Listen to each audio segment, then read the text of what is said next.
Doctor ortho Ayurvedic oil और capsule, अब दर्द भी घुटने टेकेगा। एमसीबी जिले को मिली करोड़ों की सौगात। सीएम साय ने 127 करोड़ रुपए के कार्यों का किया भूमि पूजन। इसके साथ ही 59 नए कामों को भी स्वीकृति दी।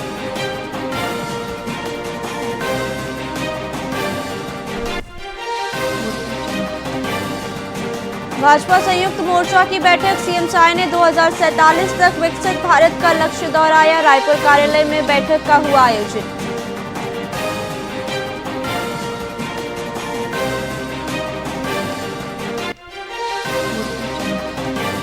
अमृत धारा महोत्सव में शामिल हुए स्वास्थ्य मंत्री श्याम बिहारी जायसवाल। जन कल्याणकारी स्टॉलों का निरीक्षण कर योजनाओं की जानकारी दी। हितग्राहियों को चेक भी दिए गए।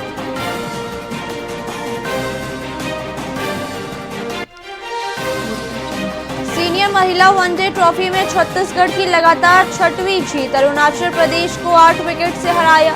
शानदार अर्धशतक के लिए प्रीति यादव को मिला अवार्ड।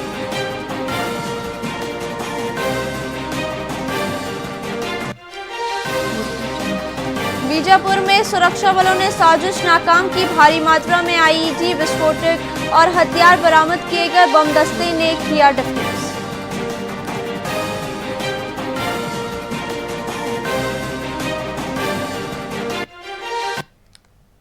नमस्कार, आप देख रहे हैं वीआईपी न्यूज। मैं उपराची। आइए रुक करते हैं खबरों की। मुख्यमंत्री विष्णुदेव साय ने एमसीबी जिले के चिरमिरी प्रवास के दौरान विकास कार्यों की झड़ी लगा दी। उन्होंने लगभग 127 करोड़ रुपए की लागत वाली 141 परियोजनाओं की सौगात दी है, जिससे क्षेत्र की सड़क, स्वास्थ्य और पेयजल व्यवस्था मजबूत होगी।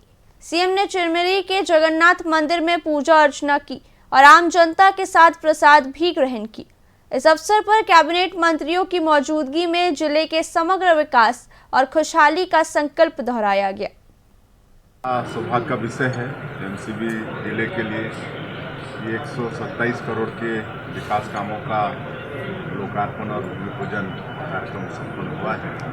127 करोड़ का सौगात एमसीबी जिले को मिला है। मैं सभी जिलावासियों को इसके लिए बहुत बहुत बधाई और शुभकामनाएं देता हूँ।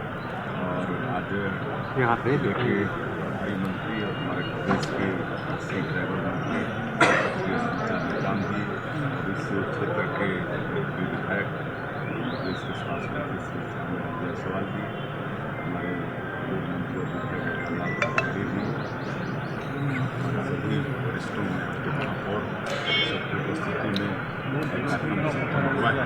आज कई क्षेत्र की मांग हुई थी, उसकी भी घोषणा हुई। मेरा निगम है इस पर संबंध नियंत्रण होना चाहिए और बकरी पालन, पशुपालन, उसके लिए भी संवर्धन केंद्र की यहाँ पर घोषणा की है। सरकार पशुपालन पर भी विशेष जोर दे रही और कई मांगों की आज घोषणा हुई। सब काम यहाँ पर महाशिवरात्रि के पावन अवसर पर सिरपुर धाम हर हर महादेव के जयकारों से गूंज उठा। हजारों श्रद्धालुओं ने महानदी में स्नान कर मिट्टी के 12 ज्योतिर्लिंग बनाए और विधि विधान से जल अभिषेक किया। भक्ति भजनों और आकर्षक सजावट के बीच पूरे मंदिर परिसर में आस्था का सैलाब उमड़ा। प्रशासन की पुख्ता सुरक्षा व्यवस्था के बीच भक्तों ने भगवान भोलेनाथ से सुख समृद्धि की कामना की और भक्ति रस में सराबोर नजर आया। भीड़ तो लगने वाला है। आज बहुत भीड़ होते। आज आसपास के दूर दराज के सब दर्शन मनाते, दैविक दर्शन होते। उसके बाद महाकालेश्वर धाम में जाते और अनेक प्रकार के बहुत भीड़ भड़ाका रहते। आज महाशिवरात्रि और अभी तक तो बहुत आदमी चल रहे दर्शन करके जल वल चढ़ा के आगे और कतको है बेदे अब खाना वाना खा के फिर जाही दर्शन करे। आज भगवान भोलेनाथ जी के महाशिवरात्रि है और हम ना रात के निकले हवन, जो सवेरे आकर के यहाँ 5 बजे से प्रभु के 12 ज्योति अखंड ज्योतिर्लिंग बनाए हवन और बना करके विधि विधान से प्रभु भोलेनाथ जी के पूजा अर्चना करे हवन। और पूजा अर्चना करे के बाद में हम भगवान से यही प्रार्थना करे हवन कि ये विश्व के जतक भी प्राणी हैं ओकर कल्याण करे और अपन परिवार के सुख शांति बर भगवान भोलेनाथ जी के पूजा अर्चना करे हवन। और हर साल हमन आथन 13-14 साल हो गए हवय जो भगवान भोलेनाथ जी के 12 ज्योति अखंड लिंग बना करके प्रभु के पूजा अर्चना करथन विधि विधान से। भीड़ रायपुर की तिल्दा नेवरा पुलिस ने हाउसिंग बोर्ड कॉलोनी में छापेमारी कर ऑनलाइन सट्टा संचालित करने वाले आरोपी जितेंद्र बिरला को गिरफ्तार किया है। आरोपी T20 वर्ल्ड कप के दौरान मोबाइल ऐप के जरिए करोड़ों का दांव लगवा रहा था। पुलिस ने उसके पास से 1,80,000 रुपए नकद, 3 स्मार्टफोन और 20 बैंक पासबुक सहित कुल 2,55,000 का सामान जब्त किया है। फिलहाल पुलिस पकड़े गए आरोपी से उसके पूरे नेटवर्क और अन्य साथियों के बारे में पूछताछ कर रही है।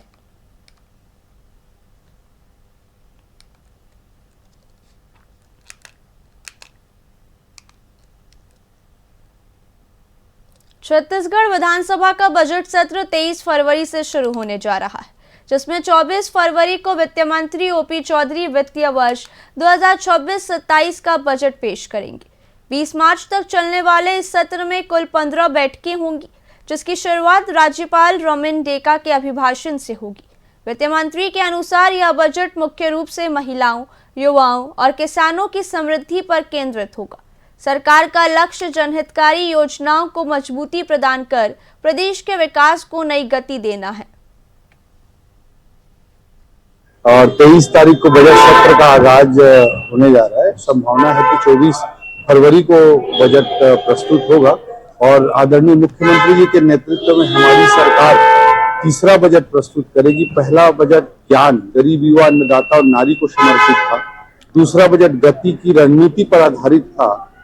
Good governance, accelerating infrastructure, T for technology और I फॉर इंडस्ट्रियल ग्रोथ। इस गति की रणनीति के माध्यम से ज्ञान का कल्याण किया जाएगा, इस पर यह आधारित था। और इस बार एक कुछ नए थीम के साथ, नए विजन के साथ हम आगे बढ़ते हुए इस बजट को, तीसरे बजट को प्रस्तुत करेंगे। 2047 तक भारत जैसे विकसित भारत मोदी जी के नेतृत्व में बन रहा है, हमारे मुख्यमंत्री जी के नेतृत्व में छत्तीसगढ़ को विकसित छत्तीसगढ़ बनाने के लिए छत्तीसगढ़ अंजोर विजन डॉक्यूमेंट 2047 की ओर हर बजट एक एक कदम की तरह होगा, उसे शॉर्ट टर्म प्लानिंग के रूप में, क्योंकि ये 2047 की योजना लॉन्ग टर्म योजना है। इसमें एक एक कदम की ओर हम बढ़ते हुए एक बजट को प्रस्तुत करें। और रायपुर के कुशाभाऊ ठाकरे परिसर में भाजपा की अहम बैठक संपन्न हुई, जिसमें मुख्यमंत्री विष्णुदेव साय और प्रदेश अध्यक्ष किरण देव सहित कई दिग्गज शामिल हुए।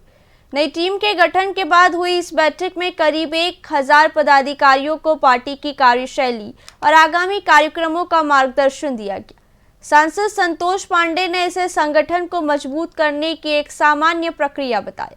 बैठक में कल होने वाले महाप्रशिक्षण और सदस्यता अभियान की रूपरेखा भी तैयार की गई है। भारतीय जनता पार्टी में निर्वाचन अथवा नियुक्ति के पश्चात हम लोग अपने सभी कार्यकर्ताओं को और जो संगठन का मंत्र है, हमारे वरिष्ठ पदाधिकारीगण और सब प्रकार से उन्हें सिखाने का, देने का काम करते हैं।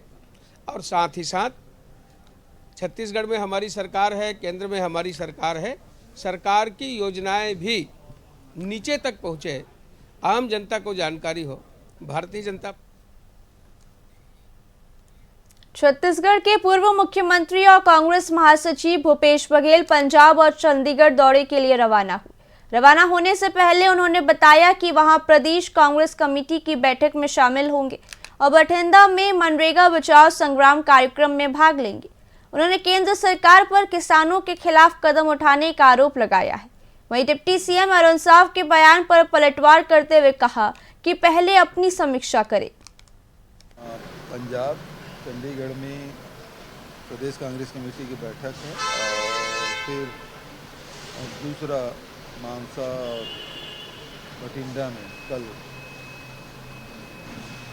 मनरेगा बचाओ महासंग्राम, अभी किसानों के खिलाफ जो कुछ भी हो रहा है, केंद्र सरकार ने जो 18% यहाँ पे मतलब टैक्स लगाया है, टैरिफ लगाया है अमेरिका ने, उस पर साथ ही जो किसानों के लिए जो घातक कदम उठाया है भारत सरकार ने, जो ओपन किया है अमेरिका के लिए, उसके खिलाफ भी हम लोग अभी लड़ाई शुरुआत करेंगे।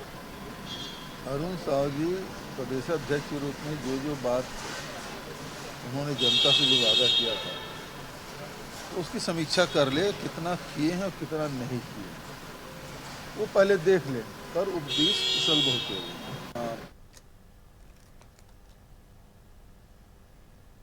फिलहाल खबरों में इतना ही। देखते रहिए VIP न्यूज़। नमस्कार।